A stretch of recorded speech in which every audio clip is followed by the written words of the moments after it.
Victoria. Thank you, Mr. Speaker. And I want to extend my support and solidarity to the people of Atlantic Canada. I went to high school in New Brunswick and university in Nova Scotia. I have family and friends on the East Coast, and it is heartbreaking to see the devastation caused by Hurricane Fiona.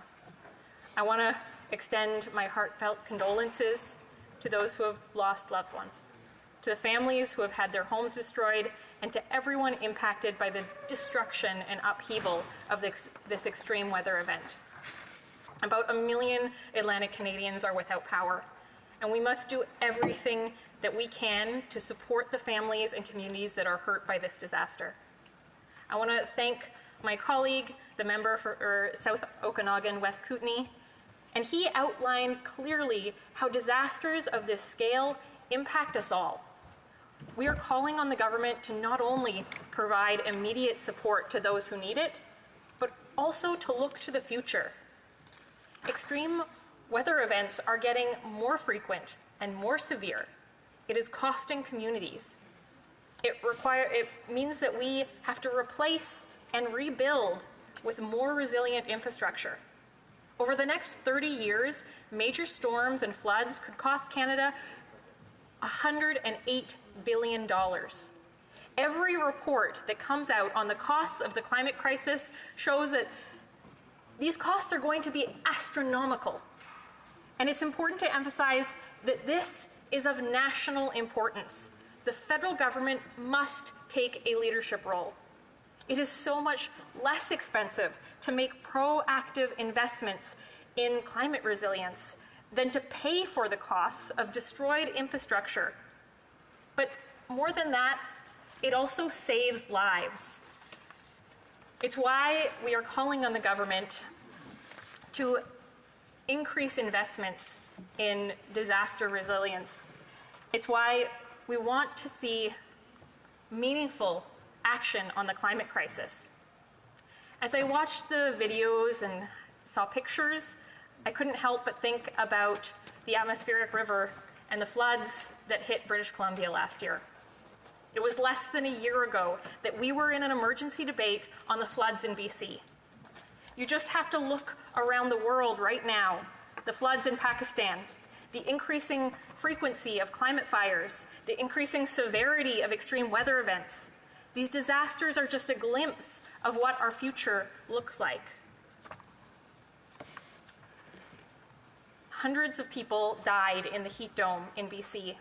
People have lost their lives in floods, in storms, in forest fires. The government must significantly increase funding for the Disaster Mitigation and Adaptation Fund. They need to urgently create a separate funding stream to assist provincial, territorial, Indigenous, and municipal governments in order so they can take proactive action to strengthen infrastructure, to meet the challenge of extreme weather events, of rising sea levels, of forest fires, and other devastating natural disasters caused by the climate emergency. And we are in a climate emergency. We're in a climate emergency. And yet this government is not acting like it. We cannot continue down the road that consecutive Liberal and Conservative governments have set us on. As this government hands out billions of dollars to profitable oil and gas companies, as they team up with the Conservatives to oppose a windfall tax on the record profits of oil and gas companies. This Liberal government keeps saying that they believe that climate change is real, but it doesn't matter if you believe if you're not taking climate action. They emphasize that they are different from the Conservatives. But with the severe impacts of the climate crisis unfolding right in front of our eyes, they won't take the action that matches the scale and the urgency of this crisis. While Canadians are struggling with the cost of living, while Atlantic Canadians are dealing with the devastating impacts of Hurricane Fiona, this government is handing over billions of our taxpayer dollars to the very corporations who are fueling the climate crisis. billions of dollars in subsidies that could be spent on climate action, on climate solutions, on climate resilience, on support for the communities who are impacted by these disasters. The Liberals and the Conservatives are opposing the policies that would actually make a difference for Canadians. The Liberals refuse to actually match the scale of this crisis, the urgency of this crisis, with the kind of action needed, the kind of action that would keep warming below 1.5 degrees. And the hard truth is that Canada is not on track to meet our climate targets, and that these climate targets are not adequate to keep global warming below 1.5.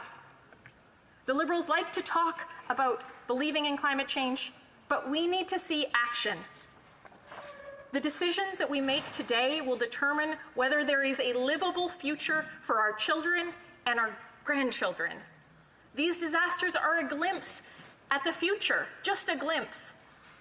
To the people of Atlantic Canada, we stand with you.